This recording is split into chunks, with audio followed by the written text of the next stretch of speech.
ಬಿಬಿಎಂಪಿಯಲ್ಲಿ ಆಡಳಿತದಲ್ಲಿನ ಭ್ರಷ್ಟಾಚಾರಕ್ಕೆ ಕಡಿವಾಣ.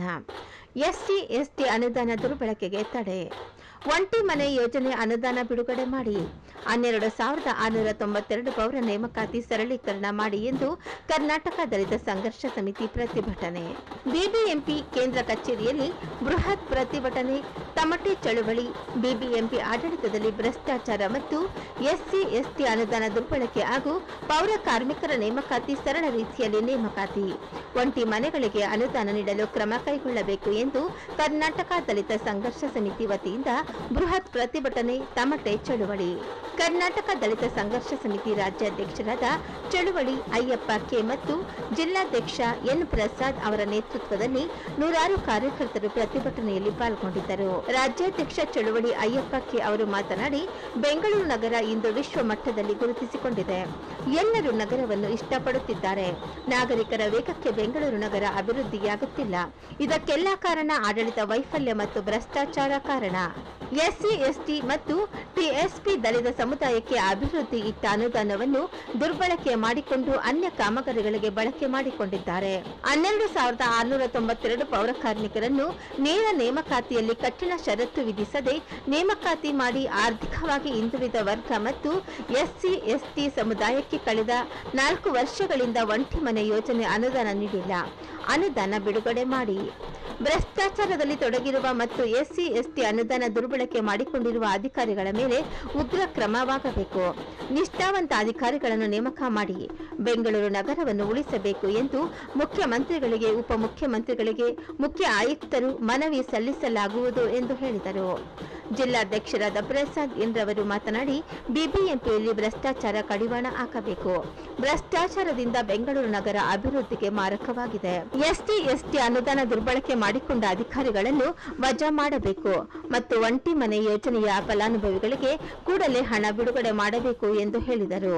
ಬೇಡಿಕೆ ಏನಂತ ಹೇಳಿದ್ರೆ, ಪೌರ ಕಾರ್ಮಿಕರ ಹೆಸರಲ್ಲಿ ಬಿಬಿಎಂಪಿ ಕೊಳ್ಳೆ ಹೊಡೆದಿರೋದ್ರ ಬಗ್ಗೆ ಮಾನ್ಯ ರಾಜ್ಯಪಾಲರವ್ರಿಗೆ ಮನವಿಯನ್ನು ತಲುಪಿಸಿದ್ದೀವಿ 15 ದಿನ ಮುಂಚೆ. ಅದು ಈಗಾಗಲೇ ಇಲ್ಲಿ ಮಾನ್ಯ ಆಯುಕ್ತರಿಗೆ ಬಂದಿದೆ. ಅದರ ವಿರುದ್ಧವಾಗಿ ಅವರು ಏನೇನು ಕ್ರಮ ತಗೊಂಡಿದ್ದಾರೆ ಅನ್ನೋದಕ್ಕೆ ಪ್ರತಿಭಟನೆಯನ್ನು ನಾವು ಮುಂದುವರಿಸಿದ್ದೀವಿ. ಅದಕ್ಕೆ ಅವ್ರು ಹೇಳಿದ್ದಾರೆ, ಯಾರು ಈ ಭ್ರಷ್ಟಾಧಿಕಾರಿ ಇದ್ದಾರೆ ಅವ್ರ ಮೇಲೆ ಕ್ರಮ ತಗೊಳ್ತೀನಿ ಅಂತ ಹೇಳವ್ರೆ. ಆಮೇಲೆ ಏನಂತ ಹೇಳಿದ್ರೆ, ಇಲ್ಲಿ ಫುಟ್ಪಾತಲ್ಲಿ ಈಗಾಗಲೇ ಎಲ್ಲರನ್ನೂ ಚಪ್ಪಲಿ ಅಂಗಡಿ ಮತ್ತು ಚರ್ಮ ಕೊಟ್ಟಿರೋವನ್ನು ತೆರವುಗೊಳಿಸೋದಕ್ಕೆ ನಾನಾ ರೀತಿಯಲ್ಲಿ ಕ್ರಮವನ್ನು ವಹಿಸ್ತಾ ಇದ್ದಾರೆ ಬಿಬಿಎಂಪಿ ಅಧಿಕಾರಿಗಳು.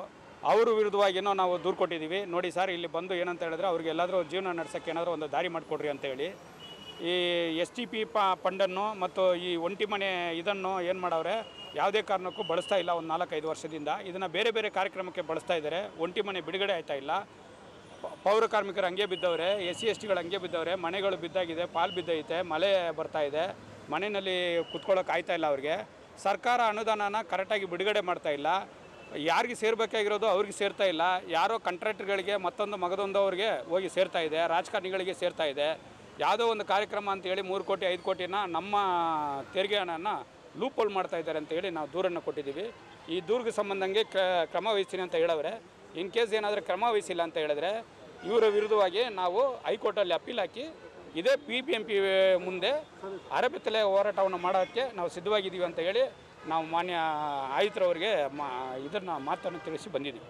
ಮೊದಲನೇ ಬೇಡಿಕೆ ಬಂದು ಏನು 1/5/2025 ಏನು ನೇಮಕಾತಿ ಪತ್ರನ ಜಾರಿಗೆ ಸರ್ಕಾರದಿಂದ ಅನುಮೋದನೆ ಪಡೆದ್ರು, ಅದನ್ನು ಪೌರ ಕಾರ್ಮಿಕರಿಗೆ ಯಾವುದೇ ರೀತಿ ಷರತ್ತು ಹಿಡದೆ ನೇರವಾಗಿ ಅವ್ರ ನೇಮಕಾತಿ ಪತ್ರಗಳನ್ನ ಅವ್ರಿಗೆ ತಲುಪಿಸ್ಬೇಕನ್ನೋದು ಒಂದು ಮೊದಲನೇ ಷರತ್ತು. ಎರಡನೇ ಷರತ್ತು ಬಂದ್ಬಿಟ್ಟು ನಮ್ಮದು ಇದು ಏನು SCP TSP ಏನಿದೆ ಅನುದಾನ ಇದೆ, ಪ್ರತಿಯೊಂದು SC SCಗಳಿಗೂ ಅದನ್ನು ಅನುದಾನನ ಹಂಚಿಕೆ ಮಾಡಬೇಕು ಅನ್ನೋದು ಎರಡನೇ ಷರತ್ತು. ಮೂರನೇದು 4 ವರ್ಷದಿಂದ SC SC ಕಾರ್ಯಕ್ರಮಗಳು ಅಂದರೆ ಕಲ್ಯಾಣ ಕಾರ್ಯಕ್ರಮಗಳನ್ನ ಯಾವುದೇ ರೀತಿ ಜಾರಿಗೆ ತರದೇ ಇರೋದ್ರಿಂದ ದಯವಿಟ್ಟು ಅದನ್ನು ಪ್ರತಿಯೊಂದು ಫಲಾನುಭವಿಗೂ ತರಿಸ್ಬೇಕು ಅನ್ನೋದನ್ನ ಮೂರನೇ ಷರತ್ತು.